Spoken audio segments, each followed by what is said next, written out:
My people, gather round, because this story will teach you something about patience and about what happens when patience finally runs out. There was a woman called Eliana, and everybody in her neighborhood loved her.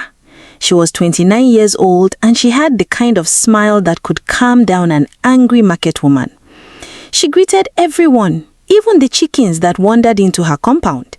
If rain fell on the whole street and spoiled everybody's plans, Eliana was the one who would say the rain was probably just having a bad day. People started calling her Mama Peace because nothing seemed to shake her. Eliana was married to a man called Zion, and Zion was 34 years old. He was hardworking, and he loved his wife deeply, but he had one weakness. He hated conflict so much that he would rather agree with everybody than solve anything. His favorite sentence was, "Please, both of you are important to me." That sentence sounded sweet, but it solved absolutely nothing, and it was about to cause a lot of trouble in his house.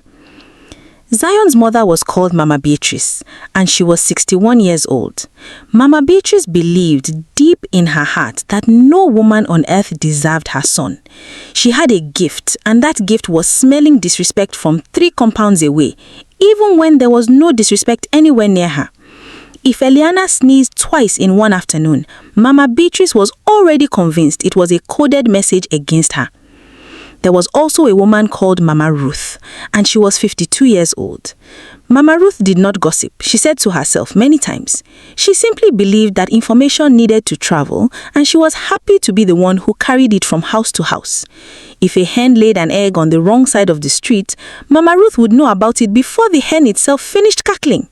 She once told 3 different households 3 different versions of the same event all in one afternoon, and still managed to insist with a straight face that she was only interested in peace. For a long time, Eliana carried herself with so much peace that the whole neighborhood respected her. But Mama Beatrice could not accept it. She used to say out loud that nobody was naturally that good and that Eliana was only pretending. From that day, Mama Beatrice made it her personal assignment to find the other side of Eliana, the side she believed was hiding underneath all that sweetness. Every single morning came with a new complaint. One day, the soup had too much salt. The next day, the same soup did not have enough salt. The day after that, Mama Beatrice complained because Eliana agreed with her too quickly, and that, according to her, was suspicious. If Eliana swept the compound early, that was a problem because Mama Beatrice said she was showing off. If Eliana did not sweep early, that was also a problem because Mama Beatrice said she was lazy. There was no way to win. There was also the matter of the seasoning cubes. Mama Beatrice counted them every week, one by one, like a bank teller, counting money. If 2 cubes went missing, she would gather the whole household to announce that a thief was living among them.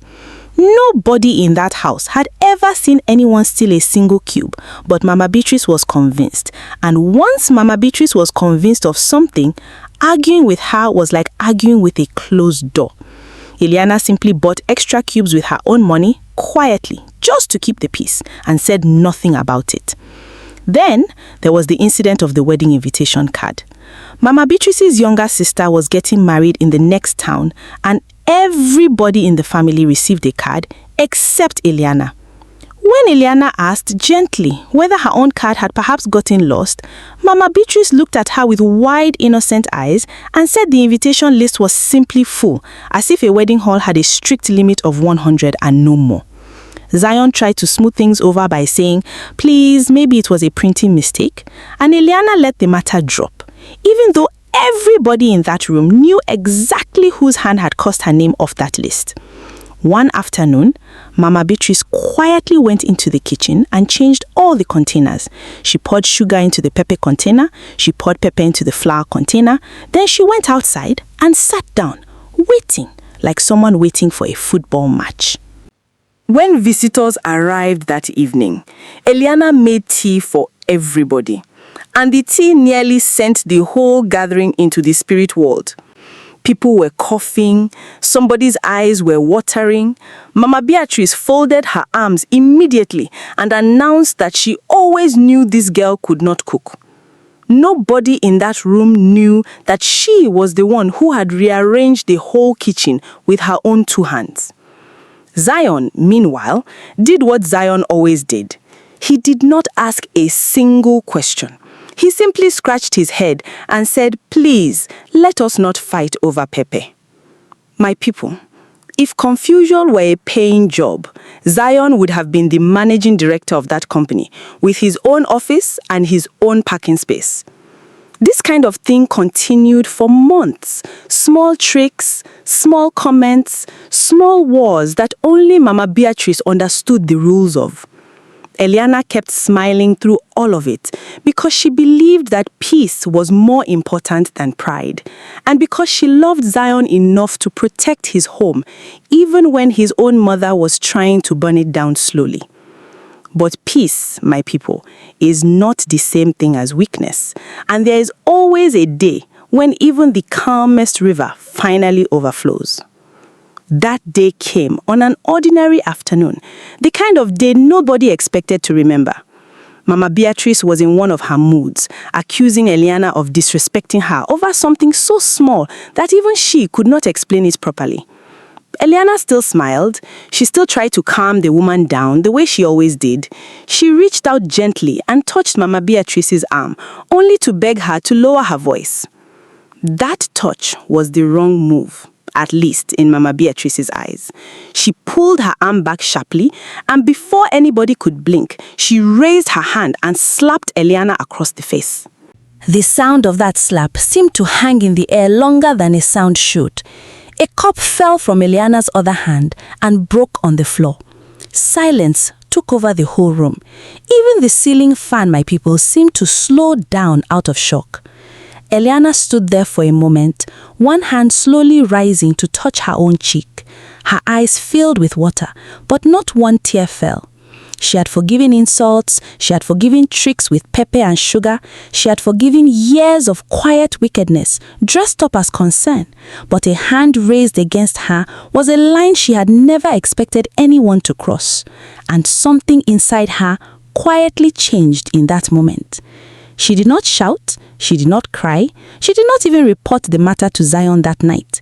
Instead, she lay quietly in bed beside her sleeping husband, staring at the ceiling, replaying every single insult, every trick, and every cold word she had swallowed over the years, just to keep peace in that house. For the first time, she asked herself a simple question. If she kept being patient forever, would patience ever be enough to earn her the respect she deserved? Or would it only teach Mama Beatrice that she could go as far as she liked without consequence? By the time the cocks began to crow that morning, Eliana had her answer, and she went to bed with a small, calm smile on her face, the kind of smile that should have worried everybody in that house, if only they knew her well enough to notice it. From that day, Eliana decided that if Mama Beatrice wanted trouble, then Mama Beatrice was finally going to get some. She started small. One morning, she added an extra spoon of pepper into Mama Beatrice's favorite soup, the mild one she always insisted on because of her stomach. Mama Beatrice took 1 spoon and her mouth caught fire. She ran for water, fanning her tongue with her hand, shouting that somebody was trying to finish her in that house. Eliana rushed in, looking worried, patting her back gently, asking, "Mama, are you okay? Maybe the pepper plant just misbehaved this season." Meanwhile, inside her, Eliana was laughing so hard she nearly bit her own tongue. The following week, Eliana starched Mama Beatrice's favorite wrapper, so stiff that the woman could barely bend her knees to sit down. Mama Beatrice walked around the compound like a soldier on parade, stiff and confused, complaining that her wrapper had suddenly developed an attitude. Eliana stood nearby, hands clasped, face full of concern, saying, "Mama, maybe the starch was too strong today. Let me help you loosen it small." She helped, slowly, taking her time, enjoying every second of Mama Beatrice's suffering. Another day, she swapped Mama Beatrice's reading glasses case with an identical one, but filled the real one with used tea bags, so that whenever Mama Beatrice reached for her glasses in a hurry, she found soggy tea bags instead. Mama Beatrice searched the whole room, blaming everybody from the houseboy to the neighbor's cat, while Eliana calmly asked from the doorway, "Mama, did you check under your Bible? Things like to hide there." Eliana did not stop there. A few days later, she quietly changed the ringtone on Mama Beatrice's old phone to a loud church bell sound, the kind that could wake the whole street, and set the volume all the way up. In the middle of the night, that phone rang from an unknown number, and Mama Beatrice jumped so high from her sleep that she knocked her own reading lamp off the stool. She ran outside in her nightgown, shouting that witches were now calling her by phone, waking up Zion, the neighbors, and 2 sleeping dogs. Eliana stood by the window, wrapper tied properly, face full of worry, saying, "Mama, maybe you should change your number. This village has too many wicked spirits with airtime."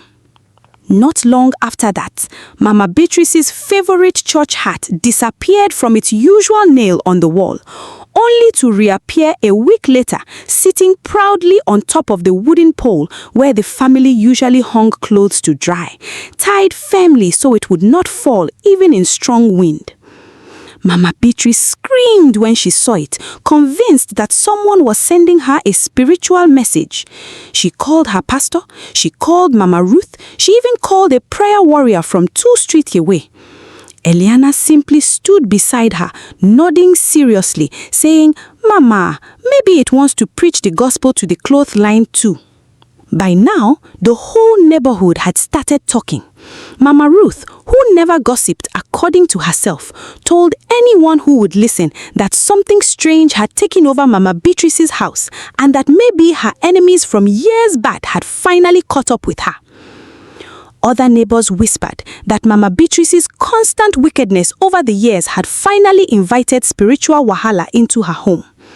Little did any of them know that the only spirit troubling Mama Beatrice was a very calm, very patient woman named Eliana, smiling in the kitchen every single morning as if nothing at all was happening.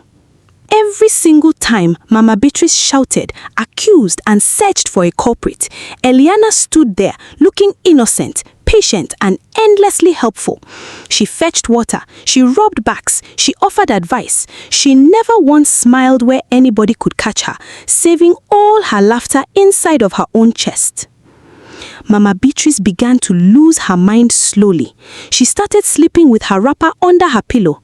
She started tasting her own food before eating it, like someone testing for poison. She accused Mama Ruth of jealousy, accused the houseboy of witchcraft, and even accused a passing goat of looking at her funny. The one person she never once suspected was the peaceful, smiling wife standing right beside her the whole time. Zion noticed his mother's growing confusion, but true to himself, he simply scratched his head and said, "Please, Mama, maybe you should rest small." Nobody, not even her own son, could see what was happening right under his nose. One evening, he even suggested that his mother should see a doctor, since she kept insisting that ordinary household items were plotting against her.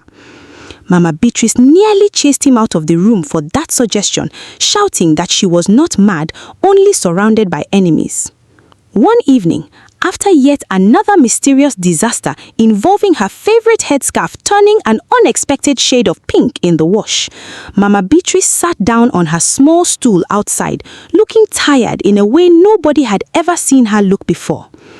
All the fire in her had quietly drained out, replaced by something close to fear. She called Eliana to sit beside her, and for the first time in years, her voice came out soft instead of sharp. She asked Eliana directly, almost pleading, whether she knew anything about all these strange happenings in the house. Eliana looked at her for a long moment. The evening breeze moved gently through the compound, and somewhere far off, a radio played faint high-life music, as if even the neighborhood knew something important was about to happen. Then, Calmly, without raising her voice even slightly, Eliana began to speak. She reminded Mama Beatrice of the day the pepper and sugar were switched in her own kitchen and how she had stood by and let her daughter-in-law take the blame for something she herself had done. She reminded her of the missing seasoning cubes and the accusations that followed a woman who had never once stolen anything in her life. She reminded her of the wedding invitation that never arrived and the innocent eyes that lied about it without shame. She reminded her one by one of every trick, every trap, and every quiet cruelty planted over the years, always hidden behind smiles and always denied afterwards. And she reminded her, last of all, of the slap, the one that had finally taught Eliana that patience alone was not enough to survive in that house. Then she said softly, "Mama, you wanted a troublemaker in this house so badly. I only gave you one." Mama Beatrice sat down slowly, her hands trembling slightly on her lap. And for the first time in her life, she had absolutely nothing to say. The woman who always had a comment for everything, who could smell disrespect from 3 compounds away, sat there in complete silence, staring at the woman she had underestimated for years. Zion, who had come outside just in time to hear the last part of the confession, stood frozen by the doorway. He finally understood that same evening that his silence over the years had never protected anybody. It had only allowed his mother's wickedness to grow unchecked, and it had pushed his wife into a corner where she had to defend herself alone, quietly, without help from the one person who should have stood beside her the most. He walked over and sat down between the 2 women, and for the first time, he spoke without trying to please everybody at once. He apologized to Eliana properly, admitting that his constant silence had cost her more peace than any of Mama Beatrice's tricks ever could. He turned to his mother next and gently but firmly told her that whatever pain she carried from her own past, it was not fair to pour it onto a woman who had done nothing but love her son and respect her home. Mama Beatrice apologized too, quietly, after realizing exactly how far her own actions had pushed a woman who had shown her nothing but patience for years. Her voice cracked as she admitted that she had spent so long trying to break Eliana that she never noticed the kind of strength that lived underneath all that gentleness. Eliana forgave her, because that was who she was at heart. But this time, her forgiveness came with new boundaries firmly in place. No more silent suffering, no more one-sided peace, no more hands raised against her ever again without consequence. A few weeks later, Mama Beatrice walked into the kitchen and loudly announced that nobody was allowed to touch her pepper, her wrapper, her glasses case, her phone, or her church hat ever again because she had personally retired from causing wahala in that house. She even added, half laughing and half serious, that she would rather face 100 witches than face Eliana's quiet revenge one more time. Eliana simply smiled, this time where everybody could see it, and said nothing at all. Peace finally returned to that house. Not because Eliana kept suffering quietly the way she used to, but because everybody, including Mama Beatrice, finally learned that respect must be given before it can be received, and that even the calmest person alive has a limit that should never be tested. My people, patience is a beautiful thing, and it can hold a family together through many storms. But patience without boundaries can quietly become permission for people to mistreat you. A peaceful heart is not the same thing as a weak one, and sometimes the world only learns the difference when it finally sees what happens when that peace is pushed too far. If somebody keeps looking for trouble in your peace, sometimes the kindest lesson is to let them find exactly what they were looking for. If you enjoyed this one, drop a comment and tell me if Eliana was right or wrong for what she did. Don't forget to like, subscribe, and also comment. See you in our next episode. Bye!